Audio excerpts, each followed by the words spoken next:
আমার প্রিয় রাস্তাটার দিকে তাকালে এখন অনেক বেশি ভয় লাগে। আসলে কিছুদিন আগে যে ঘটনাগুলো ঘটে গিয়েছে এই রাস্তাটাতে, সেগুলা বলে বোঝাতে পারবো না। যদি সবাইকে আমি দেখাতে পারতাম তাহলে মনে হয় আমার অনেক বেশি ভালো লাগতো, কিন্তু কি আর করার, জেনে শুনেও দেখেও কিছু বলতে পারছি না। আসসালামু আলাইকুম, কেমন আছেন সবাই? আশা করছি ভালো। আজকের ভিডিওটি আমি সকালবেলা থেকে শুরু করেছি। সকাল সকাল কেন যেন মনটা অনেক বেশি খারাপ লাগছিল, তাই বারান্দায় অনেকক্ষণ বসেছিলাম। তারপর রান্নাঘরে আসছি রান্না করার জন্য। ফার্স্টে আরিয়ানের জন্য দুধ গরম করে নিয়েছি, তারপর ভাত সব কিছু আমি অলরেডি রান্না করেছি। দুধটা আগে গরম করি যাতে করে ঠান্ডা হয়, তারপর হচ্ছে আরিয়ানকে ফিডারটাও দিয়ে দিলাম। আর এখন আমি আমার পছন্দের যে গাছগুলো আছে সেই গাছগুলোতে পানি দিব।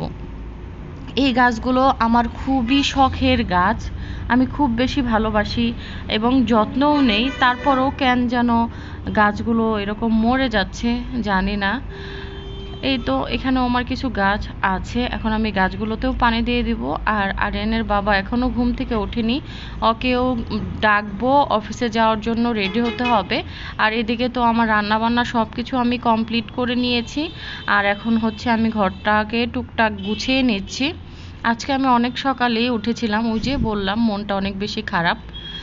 তারপর হচ্ছে এটা হচ্ছে বিকেলবেলা, আরিয়ানের বাবা অফিস থেকে আসার পর আমি বলছিলাম কেন যেন আমার অনেক বেশি খারাপ লাগছে।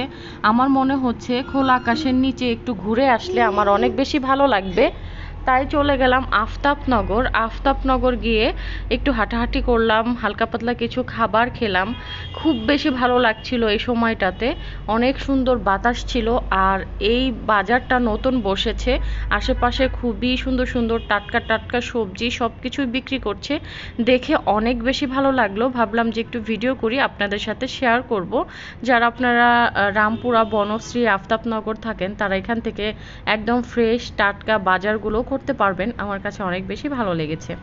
তারপর আরিয়ান বাবু পিৎজা খাওয়ার জন্য অনেক কান্নাকাটি করলো যে বাবা পিৎজা খাবো পিৎজা খাবো। আমরা বলছিলাম যে বাবা একদম হাঁটাহাঁটি শেষ করে তারপর হচ্ছে পার্সেল নিয়ে যাব, বাসায় গিয়ে খাবো।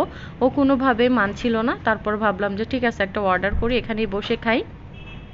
তো পিৎজা তো আমরা অলরেডি খেয়ে ফেলেছি, এটা হচ্ছে আগের ভিডিও, আমি একটু দেখিয়ে দিচ্ছি যে এই যে এরকম স্পেসটা, জায়গাটা একদম খোলা আকাশের নিচে ঘাসের উপরে বসে খাবার খাওয়ার মজাই কিন্তু আলাদা। তারপর পিৎজা খাওয়ার পরে ভাবলাম যে একটু ঠান্ডা কিছু খাই। এখানে হচ্ছে বিভিন্ন ধরনের ফলের জুস বিক্রি করছে।